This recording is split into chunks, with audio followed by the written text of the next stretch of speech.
Tagu-taguan. Noong unang panahon sa isang malayong kaharian, nakatira ang napakagandang prinsesa na si Melanie. Matalino siya't masiyahin at mahilig din siyang maglaro. Pinakapaborito niya ang tagu-taguan. Meron siyang tore na para lamang sa kanya. Napakataas nito kaya naman kitang-kita niya ang lahat at walang sino mang makapagtatago sa kanya. Mahal ng hari ang prinsesa. Pero kahit na napakatalino niya, minsan naiisip niyang isip bata pa rin ito. Lalo na nung tanungin niya tungkol sa pagpapakasal. Melanie, mahal kong anak. Kailan mo ba balak pumili ng mapapangasawa, ha? Amang hari, bakit niyo naman po ito naitanong? Alam niyo namang ayokong magpakasal. Pero, mahal ko. Ama, alam niyo kung gaano ako katalino. May alam ba kayong mas matalino pa sa akin? Kahit saan? Alam kong matalino ka, ngunit minsan iniisip kong parang kilos bata ka pa rin eh. Ikaw at ang mga laro mo. Mag-asawa ka na lang kaya ng isang lalaking puno ng palaisipan. Taong puno ng palaisipan? Napakagaling! Ama, ipinahahayag ko na pakakasalan ko ang lalaking pinakamahusay sa tagu-taguan. Ano? Ibabase mo ang pagpapasya sa pagpapakasal sa larong tagu-taguan? Walang panahong makipaglaro ang mga maharlika. Mas mahihirapan kang makapag-asawa niyan. Alam ko po. Iyon mismo ang gusto ko. Pagkatapos, maraming mga batang hari at prinsipe ang dumating para hingin ng kamay niya. Iniisip nilang madali ang taguan. Pero lagi silang nahahanap ng prinsesa mula sa tore nito. Di nagtagal, wala nang naiwan na prinsipe upang magpakasal sa kanya. Masayang-masaya si Melanie ngunit hindi ang hari. Melanie! Tumigil ka na nga dyan! Pakasalan mo na lang yung isa sa kanila! Yung may pulang buhok, mukha siyang Maginoo! Yun na lang! Yung nagtago sa bariles ng isda? Di pwede. Mas pipiliin ko pa ang palaka. Hindi! Tatanggihan mo din ang palaka! Samantala, narinig ni Prinsipe Liam ang kakaibang kahilingan ng prinsesa. Kaya naglakbay ito para makita siya. Isa siyang malakas, gwapong binata at higit sa lahat, napakabait. Oh, tulungan niyo ako! Pakiusap, tulungan niyo ako! Oh, kaawa-awang paru-paro.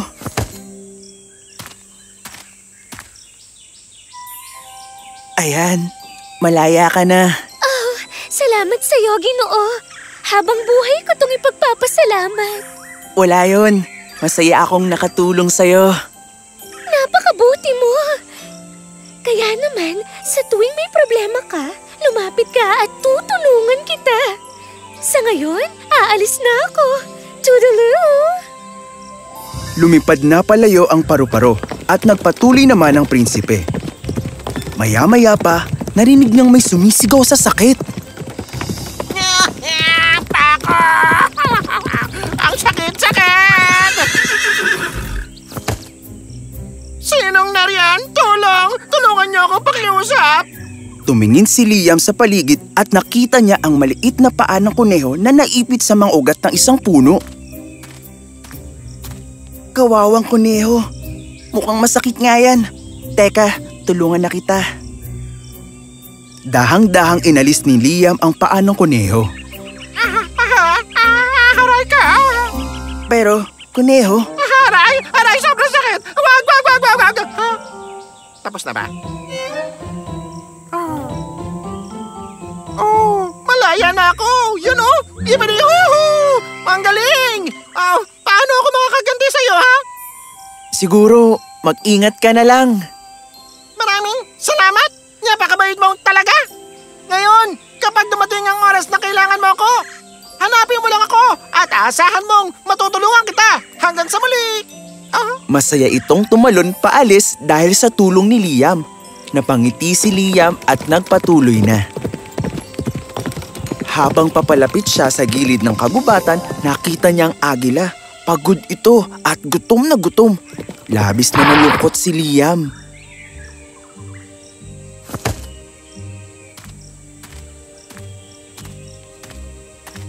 Oh, manlalakbay! Pahingi naman ako ng konting makakain kung meron ka dyan. Walang sapat na lakas sa mga pakpak ko para lumipad. Mayroon akong tinapay dito. Kainin mo na lahat kung gusto mo. Oh, maraming salamat!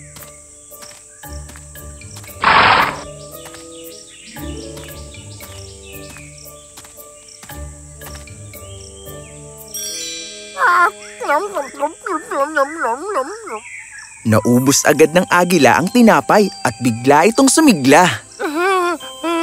Salamat sa mga ibinigay mo pagkain. Ano naman ang magagawa ko bilang kapalit dito? Alam mo, wala naman sa ngayon. Masaya akong natulungan kita. Kung ganon, kapag may kailangan ka, tawagin mo lang ako at tutulungan kita. Nandiyan ako kaagad para sa'yo. Tumango si Liam at nagpatuloy sa paglalakbay sa kaharian. Nakarating din siya sa palasyo at pinuntahan agad si Prinsesa Melanie. Tingnan mo! Isa pang maliligaw! Salamat naman at dumating siya para sa'yo. Pambihira naman oh. Nang makita ni Melanie si Liam, namangha siya. Hindi pa siya nakakakita ng ganong kagwapong lalaki noon. Magandang araw, Prinsesa Melanie, at sa inyo kamahalan. Ako si Prinsipe Liam at narito ako upang hingi ng kamay ng prinsesa. Talaga ba? Hindi mo ba alam ang tungkol sa mga sumubok na? Narinig kong lahat, kamahalan. Ngunit pakiramdam ko na kaya kong lampasan yun. Susubukan ko na magtagong maigi mula sa inyo.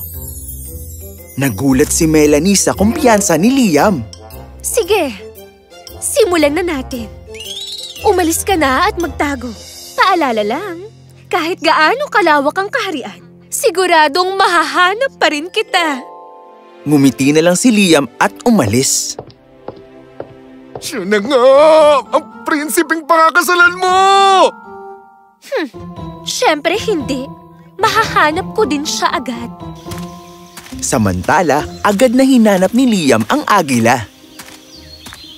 Kung totoong sinabi ng prinsesa, dapat nga akong humingi ng tulong. Ginoong Agila! Ginoong Agila! Nariyan ka ba? Narinig siya nito at lumipad pababa.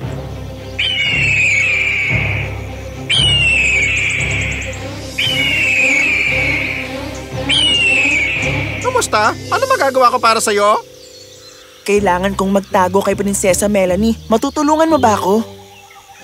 Dinala ng agila si Liam sa pugad nito at umupo sa harap upang itago siya. Umakyat sa tore si Prinsesa Melanie at tumingin sa paligid. Hindi niya makita si Liam kahit saan. Hanggang sa kumuha siya ng teleskopyo para hanapin ito. Saan na kaya siya? Wala siya sa bangkang yun. Kahit sa gubat, walang… sandali. Siya ba yun? Tiningnan niya itong mabuti at nakita niya ang dalawang binti na nakausli sa pugad ng agila. Paano siya nakarating doon? At sa tabi pa ng agila? Lumapit siya dito at tinawag siya. Liam, nakita ko ang mga paa mo. Kita na kita. Ibig sabihin, talo na ako? Sa bagay, masasabi kong mahusay ang ginawa mong pagtatago at natagalan din akong hanapin ka. Kaya, bibigyan kita ng isang pagkakataon. Umalis na si Liam para maghanap ng bagong taguan. Tatawagin ko ang kuneho. Ginoong kuneho, naririnig mo ako? Kailangan ko ng tulong. Narito ako, hippity-hop! Anong kailangan mo sa akin, Ginoo? Makiusap, tulungan mo akong magtago sa prinsesa. Mamaya hanapin na niya ako. Isa na naman prinsipe ang mabibigo! Nakakatawa! Hindi, mananalo ako. Basta tulungan mo ako. O sige! Maghuhukay ako ng butas sa lupa! Doon ka na lang magtago, okay? Aha! Mabilis na naghukay ng malalim ang kuneho para pagtaguan ni Liam. Tanging buhok niya ang bahagyang nakalitaw.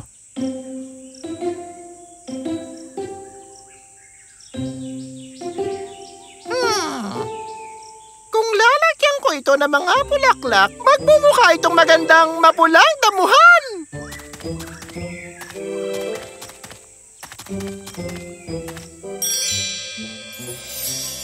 Sige, aalis na ako. Sana manalo ka dito. Doon sa tore, hinanap ni Prinsesa Melanie si Prinsipe Liam. At muli, natagalan na naman siya sa paghahanap sa kanya. Na naman? Tiningnan ko na ang lahat ng puno, pero wala siya. Saan siya posibleng... Ano yun? Ano ang kakaibang palumpon na yun? Teka, hindi kaya... Umalis siya sa tore at nilapitan niya ang pwesto ni Liam. Munting palumpon, pwede ka bang lumabas na riyan? Nahanap na ulit kita. Oh... Muli, ang husay mo. Alam mo, dahil ginalingan mo ang pagtatago, meron ka pang isang pagkakataon. Pero ito na ang huli. At umalis na nga siya para magtago ulit sa ibang lugar. Ano nang gagawin ko? Hindi ko alam kung saan magtatago.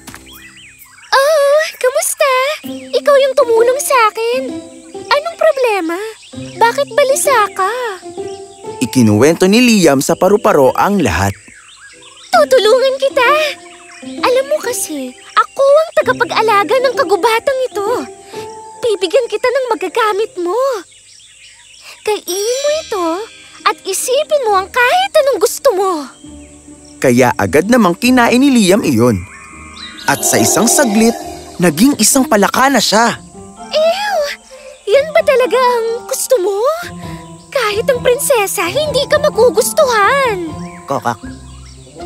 Kung sa bagay, may inilagay akong orasyon dyan. Kapag sinabi ng prinsesa, suko na ako. Babalik ka sa iyong dating anyo. Ibang klase to. Pupunta na ako sa prinsesa ngayon. Hindi niya ako makikilala. Mula sa tore, desperado nang naghahanap si Melanie kay Prinsipe Liam kung saan-saan siya tumingin. Ngunit hindi niya ito makita. Ay, anong gagawin ko? Wala siya kahit saan. Sa tabing dagat, kagubatan, o sa paligid ng palasyo. Tumingin na ako kahit saan. Kokak. Aba, palaka! Alis dyan! Hinahanap ko ang prinsipe ko, hindi ikaw! Palihim na napapangiti na lang si Liam. Nakakatawa. Hindi niya talaga ako nakilala. Nagpatuloy pa rin sa paghahanap si Melanie hanggang sa lumabas na siya para maghanap. Tumingin siya sa likuran ng mga puno, sa loob ng mga butas, at maging sa mga lawa. Ngunit kahit saan siya tumingin, hindi niya ito makita. Hindi ko siya mahanap kahit saan. Siguro naging ibon siya at lumipad palayo. Kokak. Bakit ka ba nandito? Sinusundan mo ako kahit saan. Shoo! Kokak. Sa'yo na lang kaya ako magpakasal. Tutal, sinabi ko kay ama na magpapakasal ako sa palaka. Suko na ako! At sa mga sandaling iyon, bumalik na si Liam sa dati niyang anyo. Kamusta, prinsesa? Ikaw yung palaka? Ngunit, paano ka? Isa yung sikreto. Ngayon, nanalo ko, di ba? Kasama lang pala kita simula pa kanina. Oo, nanalo ka na. At masaya din ako na ikaw ang nanalo. Dahil ikaw talaga ang gusto kong pakasalan. Mukhang siniswerte talaga ako, di ba? Kinabukasan, masayang ikinasal sina Prinsesa Melanie at Prinsipe Liam. Lalong-lalo na ang hari. Talagang napakasaya ko ngayon.